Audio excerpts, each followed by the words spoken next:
Welcome back to my channel. This is Priyanshu. तो आज हम पढ़ने वाले हैं पॉपुलेशन इंटरैक्शन के बारे में। क्लास 12th बायोलॉजी का ऑर्गेनिज्म इन पॉपुलेशन का एक टॉपिक है ये पॉपुलेशन इंटरैक्शन, जिसमें से हमेशा ही एक क्वेश्चन बनता है, चाहे वो नीट हो, चाहे वो CUET हो, चाहे वो आपके क्लास 12th के बोर्ड्स हो। तीनों ही एग्जाम्स में ये टॉपिक बहुत ज़्यादा इंपॉर्टेंट है, तो ये टॉपिक हम आज पढ़ने वाले हैं। तो सबसे पहले हम इसमें आज टेबल देख लेते हैं, उसके बाद हम एक एक करके एक एक टॉपिक को डिस्कस करेंगे। तो देखते हैं सबसे पहला हमारा क्या है, म्यूचुअलिज्म। म्यूचुअलिज्म है। तो अब म्यूचुअलिज्म में क्या होता है कि दोनों ही स्पीशीज को फायदा होता है। दोनों ही स्पीशीज को कैसे फायदा होगा, जैसे देखो आप हो और आपका एक फ्रेंड है। सपोज मैं एक नाम ले लेती हूँ, राम है और दूसरा श्याम है। तो राम को क्या है कि उसे फिजिक्स बहुत अच्छी तरीके से आती है, बहुत अच्छी तरीके से उसे फिजिक्स आती है। वो हर एग्जाम में बहुत टॉप करता है, उसे फिजिक्स बहुत अच्छी तरीके से आती है। और दूसरा स्पीशीज बी है यानी श्याम। श्याम को केमिस्ट्री और बायोलॉजी अच्छी आती है। केमिस्ट्री और बायोलॉजी अगर उसे अच्छी आती है तो अगर इन दोनों फ्रेंड्स बन जाएं, ठीक है, अगर इन दोनों फ्रेंड्स बन जाएं और क्या बोले कि तू मुझे केमिस्ट्री और बायोलॉजी बता दे, मैं सॉरी हाँ, तू मुझे केमिस्ट्री और बायोलॉजी बता दे, मैं तुझे फिजिक्स बता देता हूँ। तो इसमें दोनों ही स्पीशीज का फायदा हो गया, राम और श्याम दोनों को ही फिजिक्स केमिस्ट्री बायोलॉजी तीनों आने लगी, राइट। अब हम देखते हैं कंपटीशन। तो कंपटीशन में क्या होता है, कंपटीशन में ये होगा कि वही आपका फ्रेंड राम है और दूसरा श्याम है, ठीक है। तो लेकिन राम को क्या आती थी, केमिस्ट्री और श्याम को क्या आती थी, केमिस्ट्री और बायोलॉजी, और राम को क्या आती थी, फिजिक्स। अब इन दोनों एक दूसरे से झगड़ा कर चुके हैं, ये दोनों बोल रहे हैं ना मैं तुझे केमिस्ट्री बायोलॉजी बताऊंगा ना मैं तुझे फिजिक्स बताऊंगा, ठीक है। तो इन दोनों में दोनों को ही नुकसान हो गया, ना राम को केमिस्ट्री और बायोलॉजी समझ में आई और ना ही श्याम को फिजिक्स समझ में आई। तो इसमें दोनों का ही नुकसान हुआ। तो ये कंपटीशन है, झगड़ा करोगे तो जाहिर सी बात है कि आपको नुकसान होगा ही, किसी को, दोनों में से किसी को फायदा नहीं होगा। दूसरा हम पढ़ते हैं प्रीडेशन। प्रीडेशन क्या है, प्रीडेशन ये है कि जैसे लायन और डियर का जो कोऑर्डिनेशन हो कैसा रहता है, लायन डियर को खा लेता है ना, उसका हंट कर लेता है। तो प्रीडेशन ये होता है कि किसी प्रीडेटर ने प्रे को खा लिया। अब ये प्रे को खा लिया तो प्रे पूरी तरीके से डेड हो गया, मतलब वो जिंदा नहीं है, वो मर चुका है। तो ये प्रीडेशन है। अब दूसरा पैरासिटिज्म है। तो पैरासिटिज्म में क्या है कि एक पैरासाइट होस्ट की बॉडी में रहकर उस होस्ट के सारे न्यूट्रिशन लेता रहता है हमेशा।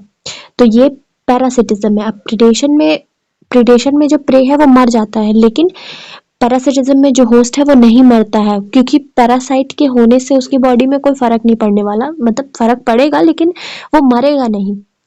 और दूसरा हम पढ़ते कमेंसलिज्म और तीसरा अमेंसलिज्म। तो कमेंसलिज्म क्या है, किसी एक स्पीशीज को फायदा होगा, दूसरे स्पीशीज को कोई फर्क नहीं पड़ेगा। और अमेंसलिज्म में क्या है कि एक स्पीशीज को नुकसान होगा, दूसरी स्पीशीज को कोई फर्क नहीं पड़ेगा। तो यहाँ तो हमने टेबल देख लिया। अब हम देखते हैं एक एक करके इन सारे टॉपिक पढ़ते हैं। प्रीडेशन के बारे में, किसके बारे में, प्रीडेशन के बारे में पढ़ते हैं, ठीक है। तो प्रीडेशन यानी क्या, प्रीडेशन यानी मैंने अभी बताया कि जो प्रीडेटर है वो प्रे को खा लेता है, ठीक है। प्रे जो है वो डेड हो जाता है, वो अलाइव नहीं रहता, ठीक है, वो डेड हो जाता है। और अभी हम प्रीडेशन की बात कर रहे हैं तो अभी सिर्फ इसी की बात करेंगे, ठीक है। नहीं तो पैरासिटिज्म भी इसी तरीके से है, लेकिन हम अभी हम प्रीडेशन की बात कर रहे हैं तो हम प्रीडेशन के बारे में ही बात करेंगे। तो यहाँ पे क्या है कि प्रीडेटर जो है वो प्रे को खा जाता है, ठीक है। मतलब यहाँ पे क्या हुआ, प्रीडेटर का फायदा हुआ और प्रे का नुकसान हुआ। तो देखो जैसे कि एग्जाम्पल के लिए ले लो टाइगर, ठीक है। ये एग्जाम्पल हर कोई देता, मैं भी दे देती हूँ, ठीक है, मैं थोड़ी अलग हूँ, मैं भी यही दे दूँगी। तो टाइगर है, तो टाइगर डियर को खा लेता है। तो टाइगर एक प्रीडेटर हुआ और डियर एक प्रे हुआ, यानी टाइगर ने जब डियर को खाया तो टाइगर की भूख मिट गई, यानी उसका फ़ायदा हुआ, और डियर तो मर ही गया तो उसका तो नुकसान होना ही है, ठीक है। अब दूसरे एग्जाम्पल्स भी देखते हैं टाइगर और ये डियर के अलावा। टाइगर और डियर के अलावा एनिमल्स का सबसे बड़ा एग्जाम्पल हमारे एनिमल्स का, यानी एनिमल्स में हम भी आते हैं। तो एनिमल्स क्या करते हैं, प्लांट्स को खा जाते हैं, ठीक है, क्योंकि हर्बीवोरस एनिमल की बात कर रही हूँ। ठीक है। तो हर्बीवोरस जो एनिमल्स होते हैं वो प्लांट्स को खा जाते हैं, तो प्लांट्स तो मर जाते हैं, तो उनका क्या हुआ, नुकसान, और एनिमल्स का क्या हुआ, फ़ायदा हुआ। ठीक है। तो आपको क्या लगता है कि प्रीडेशन पॉपुलेशन इंटरेक्शन में ये जो प्रीडेशन है, प्रीडेशन में सिर्फ प्रे और प्रीडेटर इन्हीं दोनों का काम रहता है? तो रहता तो है कि प्रीडेटर ही प्रे को खाएगा, लेकिन ना पता है इसके खाने के अलावा भी ना प्रीडेटर के बहुत सारे काम होते हैं। वो बहुत बिजी आदमी है, पता नहीं है आप लोगों को। तो प्रीडेटर किस किस चीज़ों में हेल्प करता है? तो सबसे पहला तो बात आती है पॉपुलेशन कंट्रोल में। किस में? पॉपुलेशन कंट्रोल में हेल्प करता है। जैसे कि देखो, सबसे पहले तो एक टाइगर डियर को खाता है, डियर ट्रीज को खाता है। अब ट्रीज नहीं बोलेंगे पर प्लांट्स को खाता है, राइट। अब ये टाइगर ने डियर को खा लिया और डियर ने किसको खाया? प्लांट्स को। तो अब क्या हुआ कि देखो, जैसे कि अगर यहाँ से हम डियर को हटा देते हैं तो जाहिर सी बात है कि डियर को टाइगर को हटा देते हैं तो डियर को खाने वाला कोई भी एक भी स्पीशीज़ नहीं बचेगा, तो इसकी पॉपुलेशन बढ़ जाएगी, राइट। अब डियर की स्पीशीज़ या उनका पॉपुलेशन बढ़ा तो ये प्लांट्स की जो पॉपुलेशन है वो कम हो जाएगी और ये इम्बैलेंस हो जाएगा सब कुछ, ठीक है। तो देखो, जब इसका पॉपुलेशन बढ़ने लगा, इसका पॉपुलेशन घटने लगा तो कंपटीशन होने लगेगा, ये पॉपुलेशन को इम्बैलेंस कर देगा, मतलब वो बैलेंस नहीं रहेगा। तो इसको बैलेंस करने के लिए हमारा प्रीडेटर काम आता है। अब हमारा दूसरा देखते हैं कि दूसरा क्या फ़ायदा हो सकता है। तो दूसरा फ़ायदा है प्रीडेटर, मतलब फ़ायदा क्या, उसके होना, उसका क्या काम है, एनर्जी ट्रांसफ़र में हेल्प कर सकता है वो, ठीक है। क्योंकि एनर्जी एक स्पीशीज़ से दूसरे स्पीशीज़ पहुंचती है, तो क्या होता है कि डियर ने जिस तरह से खाया तो वो एनर्जी ट्रांसफ़र धीरे धीरे करके करता है, ठीक है। अब हम देखते हैं कि वो क्या करता है ना कि स्पीशीज़ डाइवर्सिटी भी मेंटेन करता है। क्या करता है? स्पीशीज़ डाइवर्सिटी भी मेंटेन करता है, ठीक है। Species diversity maintain. चौथा हम देखते हैं कि वो बायोलॉजिकल कंट्रोल मेथड में भी हेल्प करता है। बायोलॉजिकल कंट्रोल में भी हेल्प करता है।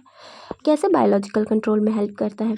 नहीं समझ आना? देखो मैं अभी बताती हूँ, अभी समझ में आ जाएगा। तो बायोलॉजिकल कंट्रोल में कैसे हेल्प करता है कि 1920 में ना, अब 1920 अब मूवी मत समझ के रखना, मैं 1920 ईयर की बात कर रही हूँ, ठीक है, सन की बात कर रही हूँ। 1920 में क्या हुआ था ना कि ऑस्ट्रेलिया में ना एक प्रे था। क्या था? प्रे, जिसका नाम, मतलब एक प्रे था, कैक्टस था, और उस कैक्टस का नाम क्या था? प्रिकली पियर। क्या नाम था? प्रिकली पियर नाम था। बिल्कुल अंग्रेजी टाइप का वर्ड है, प्रिकली पियर, राइट। तो इसको ख़त्म करने के लिए ना एक प्रीडेटर को लाया गया था। किसको लाया गया था? एक प्रीडेटर को लाया गया था। तो वो प्रीडेटर कौन था? वो प्रीडेटर था कैक्टस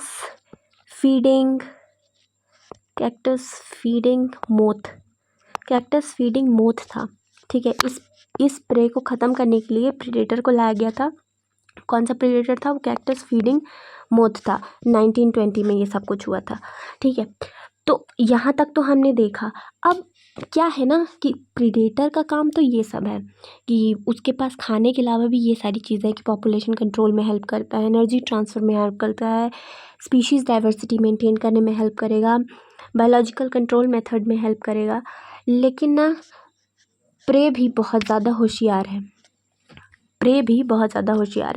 प्रे ना पता क्या करता है? जैसे कि प्रे अपने आप को बचाने के लिए बहुत सारे तरकीबें अपनाता है। कौन से तरकीबें? जैसे कि एक हम केमोफ्लाज ले लेते हैं, ठीक है। तो ये क्या करते हैं ना, केमोफ्लाज मतलब क्या होता है कि वो इन्वायरमेंट से ना अपने आप को मैच कर लेते हैं। कैसे कर लेते हैं? इन्वायरमेंट से अपने आप को मैच कर लेते हैं, मैच विथ इन्वायरमेंट। मतलब अपने आप को मैच कर लेने का क्या मतलब है? एनवायरनमेंट से अपने आप को मैच करने का मतलब है, जैसे कि अगर एनवायरनमेंट में जैसे ट्री की बार्क, मान लो ट्री की बार्क है, अगर वो ना, अगर उसमें कोई प्रे है और अगर ट्री की बार्क अगर ब्लैक है तो वो अपने कलर को ब्लैक कर लेगा, और अगर वाइट है तो वो वाइट कर लेगा। तो इसे कहते हैं मैचिंग विथ एनवायरनमेंट। ठीक है, अब हम दूसरा देखते हैं कि दूसरी तरकीबें क्या अपनाता है प्रे। तो मिमिक्री कर देता है। मिमिक्री तो सब सुने ही होंगे, मिमिक्री, राइट। तो मिमिक्री जैसे ना एक मोनार्क बटरफ्लाई, ठीक है। मोनार्क बटरफ्लाई जो है, मोनार्क बटरफ्लाई ना एक टॉक्सिक केमिकल रिलीज़ करती है, टॉक्सिक केमिकल रिलीज़ करती है, जिसकी वजह से ना उसे कोई भी प्रेडेटर नहीं खाता है, क्योंकि जानता है टॉक्सिक मतलब ये केमिकल अगर उसके गया पेट में, अगर उसने खा लिया तो उसका बिल्कुल टेस्ट भी अजीब सा होगा और वो मर भी जाएगा। तो उसी तरीके से ना ये जो,